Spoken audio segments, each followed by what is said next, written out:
You know, a storm of this magnitude can catch people off guard and in need of a place to stay. Some rural motels have been welcoming extra guests the past couple of nights. This is the Comfort Inn in Story City. A number of people and families decided not to battle Mother Nature out on the road and to hunker down instead. We found that bad weather can also affect the workers at the motel. We have been full the past 2 nights, which we didn't anticipate. It's only because of the weather that we're full.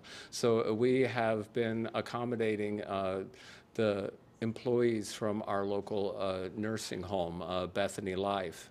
Also, local families have their family members coming to stay here for Christmas. Comfort Inn was able to get some of its employees into work by providing them a room so they could stay there. And despite